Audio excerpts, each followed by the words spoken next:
What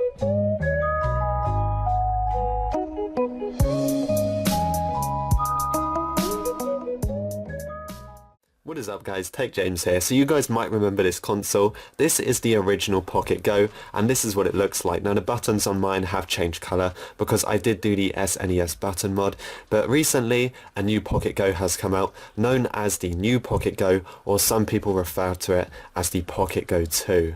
This was sent to me for review by RetroMini.com, so make sure to check out their website. A massive shout out for sending me a PocketGo 2 to check out in the video. So first of all, let's have a look at the packaging, and when I've unboxed it, we can go onto their website and we can take a look at the specs. But let's see what's on the box so far. So inside you will find a new PocketGo, a USB-C cable, but they've switched it up. Before, it was micro USB, this time it's USB Type-C, which is a lot better.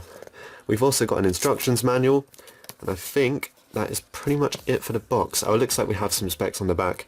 Let's see. So we've got supports external micro SD card, headphones, save games, battery life 3 to 4 hours, 3.5 inch IPS screen, full screen original resolution display. So basically what that means, if you're playing like an original Game Boy game, you can get it accurate to the original screen, I guess. Screen brightness adjustment, a 2000 mAh rechargeable battery, PS1/SNES, Game Boy Advance, Mega Drive, Master System, PCE, NES, Game Boy Color, Game Boy, Neo Geo and MAVE. And that is a lot of emulators. So let's go and unbox it and let's see what we get inside. So just to start off with, the packaging are much better than the original. They've definitely switched this up a bit. You get quite a nice grey premium box. This does feel very premium, especially for retro consoles. If you guys remember, maybe only roughly 2 years ago, all of these kind of retro handhelds were quite cheaply made, but nowadays in 2020, obviously they're making them a lot better. So there you go, we've got the PocketGo 2, or new PocketGo, whatever you call it, in the bag. I guess we can see what else we've got. We have got an important notice. Please read before using. Charge a unit for 2 to 3 hours to ensure it has enough power. Okay, I might have to do that then, or maybe it should be okay, I don't know. Keep pressing the power button for 2 to 3 seconds till you see the boot logo. If the device can't boot, take out the battery, micro SD card, put it back in. I guess people had problems with turning it on, I don't know, so yeah, if you guys have problems, maybe you can use this. We have got some like styrofoam, whatever it's called, another protective layer, and then under here we should have some accessories. Now I guess we have the cable, and it looks like they've included some more SNES buttons, so maybe I can do another video where I swap them over. But something did actually just fall out. What was that? Oh, it was the green button. So yeah, I'll show you the buttons in a second. Let's see what else we've got in here. We have got the PocketGo instructions leaflet, so if you buy one and you lose yours, pause the screen here and you can have a look at mine. We have got a USB Type-C cable. Wow, really cool to see these on retro consoles now.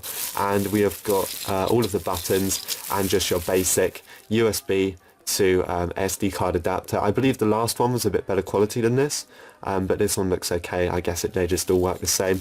And of course we've got our buttons, blue, red, yellow, and the green one which fell on the floor. So let's take a look. The brand new PocketGo. I don't know how long this has been out for, but as far as I'm aware, this thing is pretty new. And obviously they've added a few new features. We can actually take a look at the last one and we can just see what they look like. So the same style, and I appreciate that. That is actually quite a cool thing. The screen is a lot bigger, and as you can see, we've got a PSP 3DS type analog stick going on here.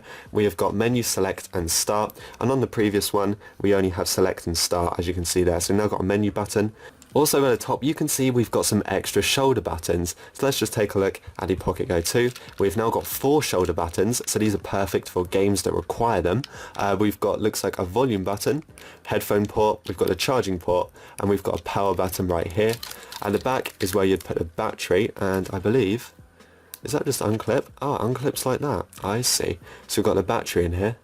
Actually, there is the information. The battery is a BM20. It was just on the other side. And if you're wondering what kind of screws you have to like take out to open this thing, they're just your standard Phillips screws, sort of thing you'd see on like a Game Boy or like a Game Boy Color. This is what the back looks like, obviously just where the battery sits in. And at the bottom, we've actually got 2 micro SD card slots, and it looks like there's one in here already, so they did put one in there. I believe you can buy it without one as well. So if you have your own, you want to save a little bit, you can buy one without. And this one is a 32 gig standard micro SD card. So let's just take the a kind of basic screen protector off that it comes with. So now we can go over to their website. I want to show you guys it. It has loads of other consoles on there as well.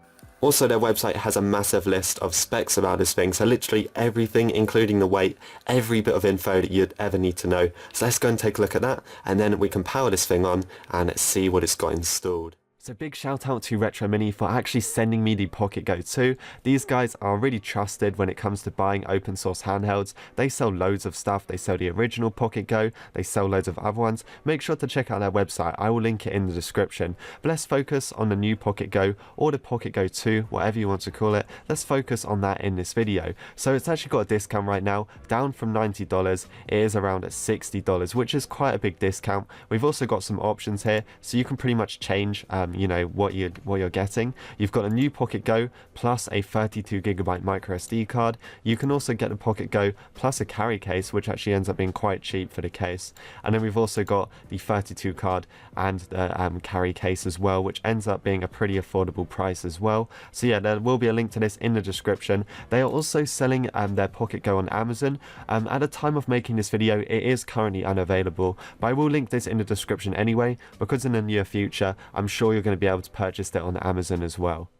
So back to the official website, we can now take a look at the PocketGo 2 specifications. Now, I am planning on making a video where I compare the PocketGo 2 to the original PocketGo, but for this video, let's just focus on the second one. And we can read the whole list of specs that this device includes. So the first one on the list is actually the processor. The processor is called the JZ4770. This is a dual-core 64-bit processor running at 1 GHz. So that is pretty good for a small handheld device. Basically, that's going to be able to emulate all of these classic games completely fine.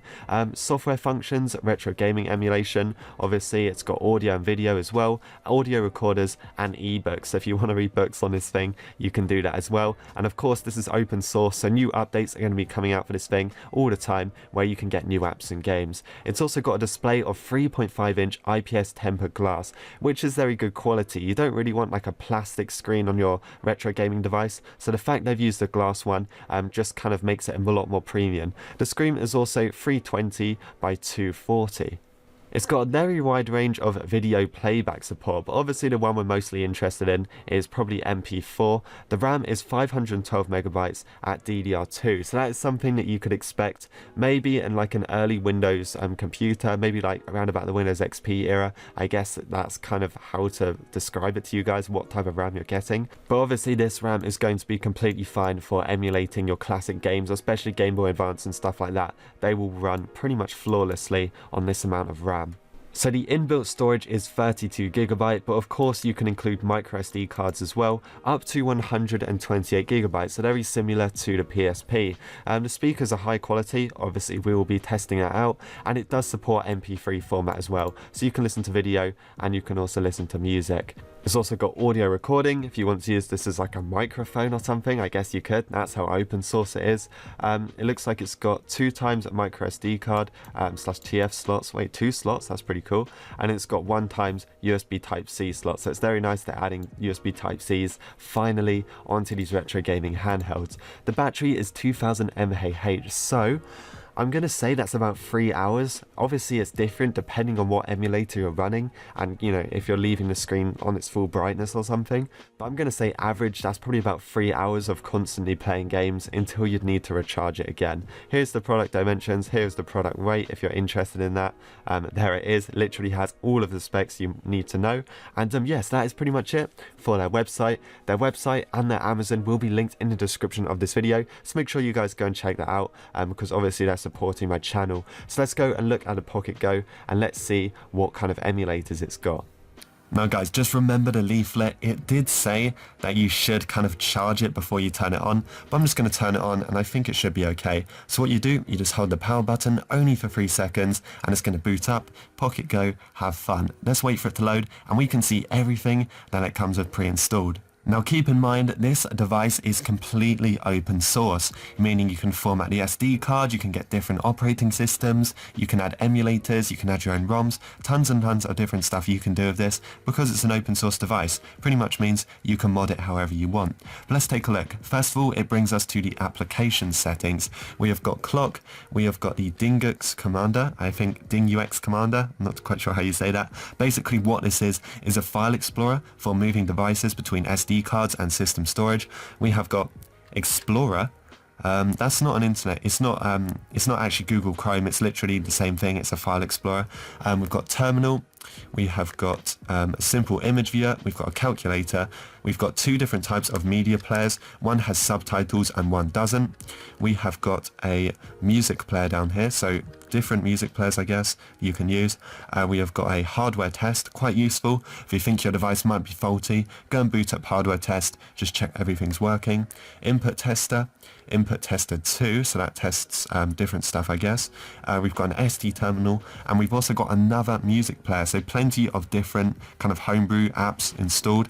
Now what you do is you use left and right to scroll through everything. The next section we have got on here is emulators, which I will play some games later. So we've got MAME, DOSBox, Final Burn Alpha. This is a NES emulator, and as you guys can see, it tells you exactly what it does at the bottom of the screen. So if you're not sure what one of these like emulators are, it will actually tell you. We've got OSWAN. I'm just going to scroll through them so you guys can see everything. Game Boy Advance, Game Boy Color, Genesis, original Game Boy, PlayStation. Now these devices do run PlayStation games. Mega Drive emulator, SNES emulator, Neo Geo. What's this one? Game Boy Advance, Neo Geo again, and then we've got a MAME emulator. So yeah, an interesting selection of emulators, and of course you can add more, and I guess this is pretty much all you need. Maybe Nintendo 64 would be cool, but we can add that, but I just don't think the support is perfect for it yet, just like on the PSP and pretty much everything else. Next is the games. So emulators and games are different. Games are more homebrew games or full games. So like Doom, other stuff like, you know, Metal Slug, Open Bore, stuff like that. Duke Nukem, kind of those like old PC games, I guess. Cave Story, very popular. Doom, I'm just going to scroll through everything. I don't know what all of these are, but obviously you guys can see the images. Some of these are, you know, custom homebrew games. And it looks like that is all of them. We can't scroll down any more than that. So they are all of the homebrew games you've got. And of course, you can add more on your computer if you want to. We've also got settings. This is where we can see the system information. So it looks like we've got about, we've got some kind of like Wi-Fi connection. Yep, so this is for wireless networks. You know, you don't have to use this thing on Wi-Fi. The best thing you can do is drag across ROMs, but you can just literally just plug your SD card in your computer. I think some people prefer doing that. I definitely do. Again, we've got some network. Sound mixer. That's quite interesting. We've got a skin option.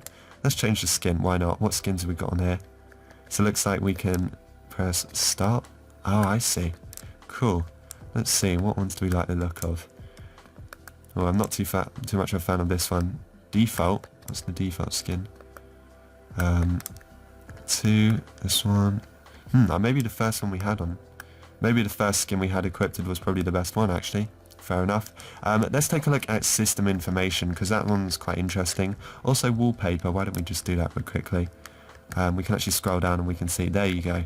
Let's see. What wallpaper do we have on here? Let's make our device look very cool. I think red looks quite cool. Stick a red one on there. We've also got the system information, which I said I will boot up probably about 2 times now, so let's go and boot it up. There you go. We have got 3.12.0 DingUX. This was compiled on Saturday, December 14th. There is a new firmware out for the PocketGo 2. I will be making a video on this very, very soon. I just wanted to kind of show you guys what it looks like when it comes out of the box, just so you get a general idea before I do any kind of modifications, if you know what I mean. But yeah, that is everything, and I've probably shown you guys the specs already. So what I'm going to do is press start to exit, or select to exit. That seemed to work as well. And yes, that's everything. Applications, emulators, games, and settings. So I think we should see, what about the emulators? Does this come with ROMs installed? I don't know. Let's find out. Let's try a Game Boy Color game. And yes, it does. Now, I don't know if they did this just for me. I've seen some people in the comments before on my last PocketGo. Some guy said that his didn't come with any games, so he had to add them from his computer. So yeah, I don't know, maybe some of them do, some of them don't. I guess it depends where you get your PocketGo from. But let's play Kid Dracula. That sounds quite cool. I like vampire games. So here is Kid Dracula. Now the sound is actually pretty good quality. The only problem is there doesn't seem to be any kind of like sound bar which goes up and down on this game. So obviously I'll just mute it for now. Actually Game Boy games should be okay. I don't think I will get any kind of like content ID claim on Game Boy games, so that might be okay. But you guys get the idea. The speaker is very good quality. They always are on these PocketGo things. The speakers are very nice, and you guys can use headphones as well. You guys get the idea. Let's just do a quick game of this. Of course we can do menu. Now remember, when you press the menu button, every emulator will be different because of course it's a different emulator, so they're all going to have their own menu buttons. But you guys get the idea. You can edit the settings, all of that kind of stuff. I think what we should do now is go back to game. Let me show you guys some gameplay. Let's do start, open up a new game, and we can test this thing out.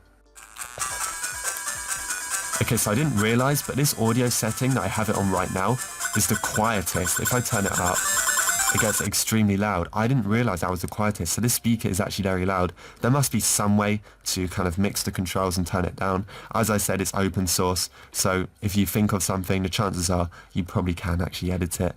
But let's just test out some quick Game Boy gameplay. I will be opening up some Game Boy Advance, some PlayStation, SNES, other ones as well. And if I do a part 2 video on this console, because I'm sure I will, you guys can say some emulators maybe that you want to see in videos. But yeah, let's just have a quick go at this. Seems to be performing perfectly well. I've never actually played this game before, but it does actually look quite cool. I've always liked vampire games, I don't know why, but it looks like you're some kid vampire and you have to kill these like zombies? I guess they're zombies. Definitely like Mario inspired, but it does look quite a good game to be fair. So the joystick is what I'm playing with, but you can play with both. Obviously if you want to use more of a classic Game Boy experience, you might actually end up using the D-pad, but the joystick, perfectly fine. It's actually quite nice playing with this to be fair. On the original one obviously you've only got a D-pad, but on the 2 got quite a nice joystick, and it's very similar to the PSP ones, maybe a bit better because the pad is slightly nicer, but yeah, it does work quite well. So if you guys want to quit a game, all you do is press menu and you can scroll down to quit. Now as I said, it's different on every emulator, but it's pretty much, you know, common sense of how to quit games. Also if you're in an emulator and you press B to go back instead of start to exit, you will be able to see all of the... Oh, it has... Okay, so it's got a Nintendo 64 emulator folder, but it doesn't have the emulator itself. That's quite interesting. Let's press start to go back. Let's test out another one, SNES. Let's play this. Let's play Street Fighter. I like Street Fighter. Oh, that did have quite a cool boot screen. Literally had the custom nest box for a boot screen. Okay, I have a feeling that I'm going to lose this fight. And the joypad does not seem to work on this emulator, so keep that in mind. I literally was going to use it, and now this guy is actually going to kill me in this fight. Let's see if we can... No, I accidentally got wrecked there. Yeah, I was using this, so obviously not every emulator is supported by this. I don't know if that's something you can change. Let's have a look. What have we got? So, analog joystick on. That seems a bit... simple. Did that actually work? If it does, that's really cool. Let's go on. So there you go, very top option. Always make sure you scroll to the top, return to game. I'm going to have to start a new one because I lost this battle. But on the next battle, is it working? Oh, it is working. That's brilliant. Really easy. I did not expect it to be that easy, to be honest. And now I'm able to beat him because I'm using the joypad, which is a lot better than the D-pad when it comes to fighting games like this. So we have got Nintendo games on here as well. As you know, Nintendo actually hate me, so we should probably play something that isn't Nintendo themed, but obviously they should work okay. PlayStation 1, Crash Bandicoot. Oh, Crash Bandicoot, I love this game. Let's play some Crash Bandicoot on the PlayStation 1. I have played this many times on many different devices. Wait, is this 3-in-1? Is this an e-boot file? Wow, that's really cool. Let's select this one then. Play Crash Bandicoot 1. As I said, I've played this on many devices, PSP, phones, that stupid PSP phone, that's my most viewed video on my channel. The sound is very good on this, but I think this sound is copyrighted, so let's just jump into some quick gameplay. That is the shame with YouTubers that want to promote games. They always get content ID claims on these games, and it's really annoying. Oh, I see. This emulator is PCSX for all. I've used this before. Very, very good emulator, actually. I do like this one quite a lot. Insanity Beach. What is the gameplay like for a PlayStation 1 game? And I'm going to say similar to the PSPs. The graphics look very, very sharp, looks very nice, not blurry at all. Very, very good quality actually, and it seems to work perfectly fine. I will turn the audio on so we can hear what it's like. Doesn't appear to be any gameplay lag, you know, it looks perfect for me. Let's just put the audio up a little bit. Now the speaker is very loud on this thing, so if you're playing this at like, I don't know, maybe like someone's house or something, or like your family are in the room, you might want to use headphones or something like that, because the speaker on this thing is quite loud, so it could be, could annoy someone if they're doing something. But yeah, apart from that, the speaker is good quality, it's just very loud.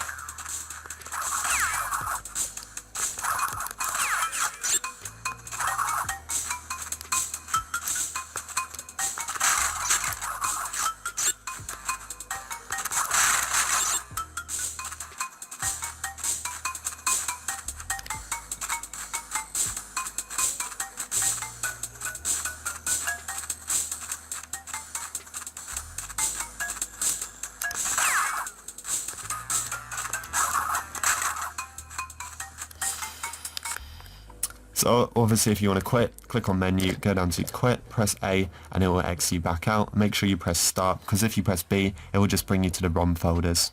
Let's just play some Astro Boy, why not, seeing as it's from Sony, Sega and Hitmaker and not Nintendo. Let's press start and let's just give this a quick game. We can actually turn up the sound a bit. So yeah, the speaker is really loud, really, really loud. It looks like the joypad actually works on this emulator, so that is quite good. Oh, so I remember this game. I actually played this game quite a long time ago on my Game Boy Advance. I think I had like a bootleg copy of it. But yeah, finally I get to play it in better quality. So it looks like you can use jump and jets at the same time. How do you do that? Oh, I see. Very cool. Yeah, I like Astro Boy. It was actually quite cool when it was popular. I don't really think it's popular anymore. Okay, so you have to fight robots. Ah, that was it. I remember this. Oh, cool, laser effect. So yeah guys, what do I think about the PocketGo 2? Now it's very good, there is a few features that are a lot better. Obviously the added extra buttons, the USB Type-C charging is very nice, the joystick works well, and of course the ROM library is getting a bit better. But as I said, this is going to have software updates and everything like that. So if you're missing something or you want to install something, don't worry at all, because you can always just go ahead and get it off your computer. Maybe we should check out some games as well. I don't know, OpenBore. Is the OpenBore emulator any good on this? I like this emulator. You can get some pretty cool custom games running on this, like Resident Evil stuff, horror stuff. Oh, it looks like they haven't got any packs installed right now. But I do actually have videos for installing these packs on PS Vitas, and I'm sure if you guys want to watch that video, you can get your packs on this as well. What I'm tempted to do now is plug in the SD card to my computer. I also want to plug in the PocketGo into my computer using the USB Type-C mode. USB Type-C, it's very nice, you can plug it either way around, it doesn't really matter, and the port is actually on the top. I was looking on the bottom for a second, but the port is just up here. Plugs in very nicely, a lot more solid than the original micro USB. Let's go and plug this into my computer. We can also plug in the SD card separately using this little adapter, and we can see basically what happens. So first of all, let's plug in the PocketGo via the USB Type-C to my computer, and we can see, does anything appear or does it just charge it? Sometimes it just charges your device. Let's see, let's go and plug it in. And just like I thought, it's just charging. So what we're going to do now, we're going to power it off fully. We're going to take out the SD card and we're going to plug in my SD card to my computer. So that's the SD card plugged in. Now it's probably going to come up with a load of random rubbish because obviously it's quite a weird format. And oh gosh, that is not a good start. The last USB device you connected to the computer malfunctioned and Windows does not recognize it. Okay, I'm going to switch out my adapters for one I got off Amazon, which is a bit better quality, and we can see what happens. So I'm just going to do that right now. Okay, hopefully this one works, and this one works perfectly fine. It must be the mini blue adapter that they sent me. Now if you go onto drive F, it asks you to format it. If you go onto drive E, you get to view these files. So it doesn't look like we can view the ROMs. Is there no way to view the ROMs unless they're hidden files? Let's have a look. Interesting. System volume information.